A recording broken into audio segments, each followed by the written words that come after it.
Al-Faruqi media, only Islamic relations. سوال: جو لوگ گھر میں نماز پڑھتے ہیں مجبوری کی وجہ سے، ان کے لیے محلے کی اذان کافی ہے یا علیحدہ دیں؟ وہ جو محلے میں اذان ہوئی وہ ان کے لیے کافی ہے، چاہے جماعت کرائیں چاہے علیحدہ پڑھیں، مجبوری کی وجہ سے تو وہ اذان ان کے لیے کافی ہے، دوبارہ اذان نہیں دینی۔ ننگے سر نماز پڑھنا کیسا ہے؟ جب بھی کوئی مسئلہ پوچھے، اس دن ٹیلی فون پہ کسی نے پوچھا تو میں نے کہا یہ چٹ دے دو، تو مسئلے میں الحمدللہ کبھی لچک نہیں آئی، نہ یہ پرواہ ہوتی ہے کہ کوئی ناراض ہوگا۔ کتنے بزرگ اور ساتھی بیٹھے ہو، گواہ رہنا، دین کے معاملے میں کبھی بھی یہ نہیں سوچا کہ کوئی ناراض ہوگا، کوئی مخالف ہوگا، کوئی ہدیے اور تحفے بند کر لے گا، نہیں۔ اللہ سے رابطہ ہو تو ان چیزوں کا کوئی ڈر نہیں ہوتا۔ اس لیے ننگے سر نماز پڑھنا گستاخی ہے، بے ادبی ہے۔ دیوبندی پڑھے، بریلوی پڑھے، اہل حدیث پڑھے، کوئی بھی پڑھے، نبی اکرم صلی اللہ تعالی علیہ وسلم عام حالات میں بھی سر پہ کپڑا رکھتے تھے، اور نماز کی حالت میں ایسے کرنا، میں کھل کے کہہ رہا ہوں، یہ بے ادبی ہے۔ میں دوسروں کو کیا کہوں؟ اپنے نوجوان دیوبندی، پھر شاہ صاحب کے مرید کہلانے والے، پھر کہنے والے کہ ہم فاروقی صاحب کے خصوصی دوست ہیں، عزیز ہیں، بیٹے ہیں، جو بھی کرتا ہے یہ بے ادبی ہے۔ آج فرما بردار بیٹا باپ کے سامنے بغیر سر پہ کپڑے کے یا ٹوپی کے نہیں بیٹھتا، تو جس رب کے سامنے کھڑا ہونا ہے، للہ ملک السماوات والارض، اس کے سامنے کھڑا ہونا ہے۔ یقین کرنا زندگی گزر گئی، تھوڑی رہ گئی، مسئلہ بیان کرنے میں کبھی اپنی طرف سے لچک نہیں آئی اور نہ آئے گی۔ کوئی بھی ہے بے ادب ہے، گستاخ ہے، اسے بچنا چاہے۔ ہاں کپڑا نہیں، وہ ایک مجبوری ہے، اس لیے خیال کرو۔ میں اس پہ دلائل دوں، آسان دلیل، مولانا محمد اسماعیل سلفی مرحوم، مولانا سید محمد داؤد غزنوی مرحوم، اور جنہیں شیخ الکل کہا جاتا ہے، یہ کچھ استاذ ہیں جنہیں شیخ الکل بڑا لقب ہے، مولانا نذیر احمد دہلوی مرحوم، یہ اہل حدیث حضرات کے مفتی ہیں۔ میں ذمہ داری سے کہہ رہا ہوں، ان سب کے فتووں کا مقصد یہ ہے کہ ننگے سر نماز پڑھنا اچھی بات نہیں ہے، اولا نہیں ہے، بلکہ بے ادبی ہے۔ اس کے علاوہ ہی میں 10 کم از کم فتوے پیش کر سکتا ہوں۔ میں کسی کی فکر کیا کروں، اپنوں کی فکر کرتا ہوں۔ پھر آج کل یہ ایک ہے جی، استادوں نے مسئلہ بیان کیا، لوگ عمل نہیں کرتے، گویا میری اس میں بے عزتی ہے۔ میری بے عزتی اس میں ہے کہ میں مسئلہ نہ بیان کروں، میں جب کر دیتا ہوں، چاہے میرا اپنا بیگانہ عمل نہ کرے، مجھے اس میں کوئی پرواہ نہیں ہوتی۔ اور یہ بھی سن لو، مجھے اللہ نے حقیقی عزت عطا فرمائی ہے۔ حقیقی عزت وہ ہوتی ہے کسی کی مخالفت سے ٹھیس نہیں پہنچتی، لیکن میری عزت کا جو اصل میں راز ہے وہ یہ ہے کہ زندگی میں بڑی مخالفت، بڑی باتیں، بڑی چیزیں سنی، لیکن اللہ کے دین کو نہیں چھوڑا۔ الحمدللہ الحمدللہ، اللہ نے سکون بھی دیا ہے، عزت بھی، اور دعا کرو قبر اور معاشر میں بھی اللہ عزت عطا فرمائے۔ خدا را ٹوپی جیب میں رکھ لو، کپڑا رکھ لو، اور یہ ننگے سر نماز چھوڑ۔ ایک آدمی اعلانیہ شرک کرتا ہے، اسی طرح ایک آدمی ہے رشوت کھاتا ہے۔ انہیں آدمی قربانی میں شریک کر سکتا ہے یا کہ نہیں؟ بالکل نہیں کرنا، اپنی قربانی نہیں ہوگی۔ وضاحت کر دوں کہ عطا الرحمان صاحب ہے، ان کا کوئی دوست کہے مجھے گائے میں ملا لے، ہو مشرک، یا رشوت یا کوئی اور حرام کا کاروبار ہے تو نہ عطا الرحمان صاحب کی قربانی ہوگی نہ کسی اور کی ہوگی۔ بہت احتیاط کیا کریں، بہت احتیاط کیا کریں۔ میں گائے میں کچھ حصے ڈال رہا تھا، عثمان صاحب کو کہا کہ اٹک کرنا، تو انہوں نے ایک آدمی کا نام پیش کیا، حالانکہ وہ میرا جاننے والا ہے۔ میں نے کہا میرے اس جانور میں شریک نہیں کرنا، مجھے اس کے عقیدے کے بارے میں شک ہے، اس کا عقیدہ ٹھوس نہیں ہے، مہربانی کرنا اس سے داخل نہ کرنا۔ اس لیے اس مسئلے میں خوب خیال کرو۔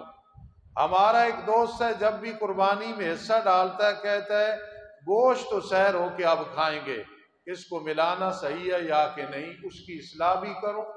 گوشت مقصد نہیں ہوتا قربانی میں، اور یہ کہنا بھی نہیں چاہیے۔ اگر دل میں ہے کہ برکت والا گوشت ہے کھائیں گے ٹھیک ہے، لیکن زبان سے کہنا ہے اور یہ حصہ ڈال دیا انشاءاللہ سیر ہو کے گوشت کھائیں گے، یہ غلط ہے، اس سے قربانی نہیں ہوگی۔ اللہ رب العزت توفیق نصیب فرمائے مسئلے سمجھنے۔ ہر گھر میں، ہم گھر میں 7 افراد ہیں، سب اکٹھے ہیں، لیکن ہر ایک صاحب نصاب ہے، مرد بھی اور عورت۔ قربانی ایک ہی چل جائے گی یا علیحدہ علیحدہ؟ ایک نہیں چلے گی، سب چلانی پڑے گی۔ یہ 7 ہیں تو 7 نے دینی ہے، گنہگار نہ ہونا۔ جو بھی چھوڑے گا، میرے آقا علیہ السلام نے فرمایا کہ جو قربانی جس پہ واجب ہے اور وہ نہ کرے، میرے آقا نے فرمایا ہماری عیدگاہ کے قریب بھی نہ آئے، ہماری عیدگاہ کے قریب بھی نہ آئے۔ کوئی بھی ہے احتیاط کرنا۔ اور یہ بھی میں کہہ دوں اس مسئلے میں بھی بہت سستیاں ہو رہی ہیں، اللہ توفیق نصیب فرمائے۔ کل میرے ساتھ ایک عورت نے رابطہ کیا، بڑی دیندار، اس نے کہا ہم نے قربانی کرنی ہے، پیسے نہیں ہیں۔ تو میں نے کہا آپ پہ قربانی نہیں ہے، ادھر آپ لاکھوں اپنا قرض بتا رہی ہو اور مکان بھی نہیں ہے۔ اس نے کہا نہیں، زیور گھر پڑا ہے استاد جی، اس وجہ سے میں پوچھ رہی ہوں۔ تو میں نے کہا کتنی اچھی بات ہے، کچھ لوگ کوشش کرتے ہیں نکلیں، قربانی نہ ضروری ہو، زکوٰۃ نہ فرض ہو۔ اس نے کہا نہیں زیور پڑا ہے۔ میں نے کہا پھر میری بہن ضرور قربانی کرنی ہے۔ اس لیے قربانی کے معاملے میں خوب احتیاط کرو، وہ پیسے نکل جاتے ہیں، اگر قربانی نہیں کرو گے تو کسی نہ کسی طریقے سے نکل جائیں۔ استاد جی بعض لوگ صف بندی کا خیال نہیں کرتے، خیال کرنا صف سیدھی نہ ہو، شلوار ٹخنوں سے اوپر نہ ہو، کندھا کندھے کے مقابلے میں نہ ہو، ٹخنا ٹخنے کے مقابلے میں نہ ہو، یعنی صف سیدھی نہ ہو۔ اور میرے آقا علیہ السلام نے فرمایا جو سب سے پہلی صف ہے اس پہ اللہ اور اس کے فرشتے رحمتیں بھیجتے ہیں۔ یہ بہت بڑی دلیل ہے، صحیح ستہ کی حدیث ہے جی۔ تو ایک تو پہلی صف میں، پھر صف بندی اگر نہ ہو تو میرے آقا نے فرمایا خیال کرو کہیں تمہارے دل مختلف نہ ہو جائیں۔ آج ہم اکٹھی نماز پڑھتے ہیں، ایک دوسرے کی غیبتیں ہیں، اکٹھی بات کرتے ہیں، پھر جو ہے عبادت کرتے ہیں، پھر اس کی وجہ یہ ہے کہ صف کا اہتمام کرو۔ یہ صرف امام کے ذمے نہیں، ہر آدمی دائیں بائیں کو دیکھ لے، انشاءاللہ صحیح ہوگا۔ 2 مقام ہے جہاں صف بندی ضروری ہے، ایک جہاد میں کأنہم بنیان مرصوص، کھڑے ہو تو پتہ چلے دیوار ایسی سا پلائی ہوئی، اور ایک جماعت ہے، ادھر دشمن کو ذلیل کرنا ہے، ادھر شیطان کو اور نفس کو ذلیل کرنا ہے۔ رب کائنات توفیق نصیب۔ آخری سب قربانی کی کھال میں جو لوگ شریک ہوں، کھال میں سب شریک ہوں گے یا نہیں؟ سب شریک ہوں گے، ان کی اجازت سے پیسے یا وہ کھال سب کی اجازت سے دیں گے۔ بعض لوگ کھال میں لاپرواہی کرتے ہیں، جلدی جلدی اتارتے ہیں، یہ کیا ہے؟ یہ گناہ بھی ہے، فضول خرچی بھی ہے، ایسے نہیں کرنا، وہ ضائع نہیں کرنی۔ اللہ پاک توفیق نصیب فرمائے۔ ہماری زندگی بہت تیزی سے گزر رہی ہے، اعمال کے معاملے میں ہم بہت کمزور ہیں، جتنے بھی بیٹھے ہیں میرے سمیت، شاید میں زیادہ کمزور ہوں گا۔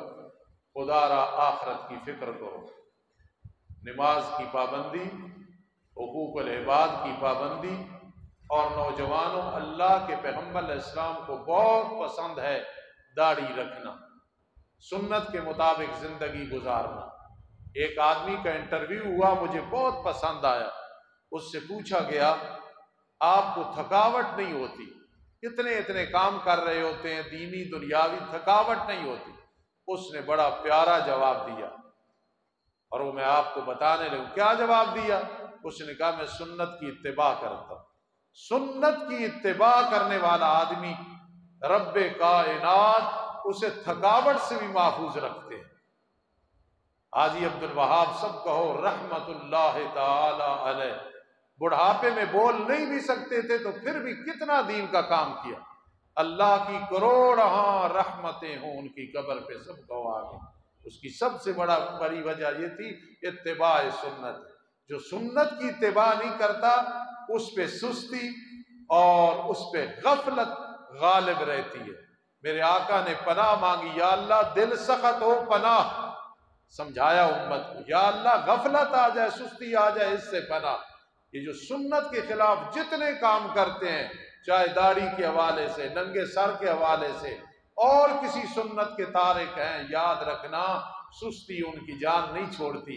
اور جو سنت کے پابند ہیں، تابعدار ہیں، الحمدللہ دین کے معاملے میں چست رہتے ہیں، سست نہیں ہوتے۔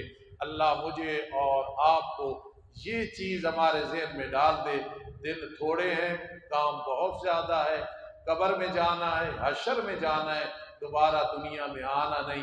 بہت لوگوں کے عملی حالت دیکھ کے، اخلاقی حالت دیکھ کے بہت افسوس ہوتا ہے۔ اللہ ہم سب کو ہدایت کاملہ نصیب فرمائے۔ الحمدللہ رب العالمین والعاقبۃ للمتقین والصلاة والسلام علی رسول محمد وآلہ واصحابہ اجمعین۔ اللہ جو فاضل نے بیان کیا، اے اللہ ہمیں عمل کی توفیق نصیب فرما، جو سنا توفیق نصیب فرما، جو مسائل بیان کیے اللہ تیری رضا کے لیے کیے ہیں، اللہ اپنے دربار میں قبول فرما۔ جنہوں نے قربانیاں خرید کر لی ہیں اللہ قبول فرما، جنہوں نے نہیں کی اللہ ان کے لیے آسانیاں پیدا فرما۔ جو حج پہ عمرہ کر چکے ہیں قبول فرما، جنہوں نے کرنا ہے اللہ اور حج کرنا ہے اللہ طاقت نصیب فرما۔ اللہ ہم بہت شرمندہ ہیں کہ نبی علیہ السلام کے امتی ہو کے اتباع سنت نہیں ہے۔ اللہ آخرت کی فکر نہیں ہے۔ اے اللہ اکثر ہم لگے ہوئی ہیں دنیا کی فکر میں، آخرت کی فکر نہیں ہے۔ ماں باپ جیسی عظیم شخصیت گھر میں ہے، آج کا نوجوان عزت نہیں کرتا۔ بہن بھائی جیسے ذوی القربا ہے، ان سے محبت اور پیار نہیں ہے۔ پڑوسی غریب ہیں، مسکین ہیں، عیاشیاں ہو رہی ہیں، ان کی کوئی فکر نہیں ہے۔ کئی غریب اے اللہ خرچہ نہ ہونے کی وجہ سے بچیوں کو نہیں اٹھا سکتے، اور گھر میں اپنی عورتوں کے 30 جوڑے اور اپنے بڑے اعلیٰ سامان تعیش موجود ہے۔ اللہ ہم شرمندہ ہیں، ہم سب کو ہدایت نصیب فرما دے۔ اللہ بہت بڑی تمنا ہے ہم سب کی زندگی میں سنت کی اتباع آ جائے، حسد، کینے، بغض اور منافقت سے محفوظ ہو جائے، غیبت اور چغلی سے محفوظ ہو جائیں۔ اے اللہ ہم سب کو یہ سعادت دے کہ ہمارے کروڑوں لقموں میں ایک لقمہ بھی حرام کا نہ ہو، مشکوک نہ ہو، حقیقت میں وہ رزق حلال ہو۔ اے اللہ ہمیں آخرت کی فکر ہے، اے اللہ عمل کی توفیق نصیب فرما۔ اے اللہ دنیا سے پیار نہیں، مزید اس میں اضافہ فرما۔ اے اللہ جو لوگ گمراہ ہیں اللہ ہدایت نصیب فرما۔ ہماری برادریوں میں کئی مشرک، بدعتی، کئی حرام خور، سود خور، کئی دوستوں میں، کئی جاننے والوں میں ایسے، اللہ سب کو ہدایت نصیب فرما۔ اللہ سب کو ہدایت نصیب فرما۔ اللہ جو بچے بیمار ہیں شفا عطا فرما، بوڑھے بیمار ہیں شفا عطا فرما، مائیں بہنیں بیمار ہیں شفا عطا فرما، تیری مخلوق میں سے کوئی بیمار ہے شفا عطا فرما، حتیٰ کہ جانور قربانی وغیرہ کے جو بیماری آئی ہے، وبا ہے، عموم بلوا ہے، اللہ انہیں بھی صحت عطا فرما۔ اے اللہ بہت سکون ہے تیرے ساتھ تعلق اور رابطے میں، ہمارے رابطے کو مضبوط فرما دے، ہمارے رابطے کو مضبوط فرما دے۔ اللہ ہم اس قابل نہیں جو تو ہمیں روحانیت عطا فرماتا ہے، اطمینان قلب نصیب فرماتا ہے۔ اے اللہ ہماری سب سے بڑی یاری پیار تیرے ساتھ ہے۔ اللہ اس کی لاج رکھتے ہوئے خاتمہ بالایمان فرمانا، عذاب قبر سے محفوظ فرمانا۔ ہمارے ملکی حالات اے اللہ درست ہو جائیں، پوری دنیا کے حالات درست ہو جائیں، نبی اکرم صلی اللہ علیہ وسلم کی حرمت کے اوپر اے اللہ اس عزت کے اوپر، محبت کے اوپر جان بھی حاضر ہے، مال بھی حاضر ہے، اولاد بھی حاضر ہے، زندگی بھی حاضر ہے۔ اے اللہ ہمیں توفیق نصیب فرما، اے اللہ ہم سب کو نماز میں خشوع خضوع نصیب فرما، دعا مانگنے میں اے اللہ لطف نصیب فرما، رزق حلال کھانے کھلانے میں اللہ سکون نصیب فرما۔ اے اللہ ابھی ہمارے ایمان کامل نہیں، ہمیں مومن کامل بنا، ابھی ہم متقی نہیں متقی بنا، ابھی ہم ولی اللہ نہیں ہمیں ولی اللہ بنا۔ اللہ ہمارے دلوں میں بڑوں کی شفقت مہربانی آ جائے، چھوٹوں پہ شفقت آ جائے، بڑوں کا ادب آ جائے، یہ سعادت نصیب فرما۔ آمین ثم آمین برحمتک یا ارحم الراحمین۔ سبحان اللہ۔